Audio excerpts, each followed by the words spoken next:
Jinsi ya kuondoa kichefuchefu na kutapika nyakati za asubuhi hasa kwa wajawazito. Karibu sana mwanafamilia wa Veri Afya, tujumuike pamoja. Hali ya kichefuchefu na kutapika asubuhi ni changamoto kubwa inayowakabili wajawazito wengi, hasa katika miezi mitatu ya kwanza ya ujauzito.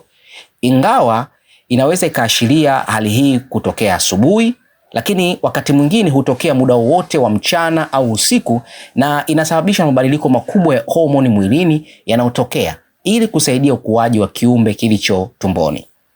Licha ya kuwa na hali ya kawaida na mara nyingi haionyeshi tatizo lolote la kiafya kwa mama au mtoto, inaweza kumfanya mama ajisikie mnyonge, akose raha na kushindwa kufanya shughuli zake za kawaida. Habari njema ni kwamba kuna mbinu nyingi za asili, salama na rahisi zinazoweza kusaidia sana kupunguza au kuondoa kabisa kichefuchefu hiki bila kuhitaji kutumia dawa kali. Mbinu mojawapo kuu ya kupambana na hali hii ni kubadilisha mfumo wako wa kula. Lengo ni kuhakikisha tumbo lako halikai wazi kabisa wala halijai kupita kiasi. Badala ya kula milo 3 mikubwa kwa siku, inashauriwa kula milo midogo na mara kwa mara. Kwa mfano, kila baada ya masaa 2 au 3, ili kuweka kiwango cha sukari kwenye damu kikiwa imara na kuzuia asidi ya tumbo kuongezeka. Aidha, kichefuchefu mara nyingi huwa kikali zaidi wakati wa asubuhi kwa sababu tumbo limekaa muda mrefu bila chakula.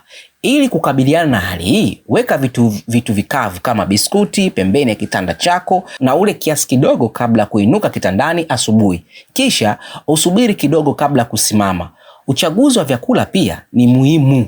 Penda vyakula vya wanga mwepesi kama wali mweupe au viazi vya kuchemsha, na kuepuka vyakula vyenye mafuta mengi, viungo vikali, harufu kali zinazoweza kuchochea kichefuchefu. Kutumia nguvu ya tiba asili pia kunaongeza kuleta matokeo chanya. Tangawizi inajulikana kwa uwezo wake kutuliza misuli ya tumbo na kupunguza kichefuchefu kwa usalama wakati wa ujauzito. Unaweza kunywa chai ya tangawizi asili. Pia ladha na harufu ya asidi ya ndimu au limao zinaweza kukata hisia za kichefuchefu haraka. Hivyo unaweza kuweka vipande vya ndimu kwenye maji yako ya kunywa au hata kunusa tu harufu yake iliyokatwa.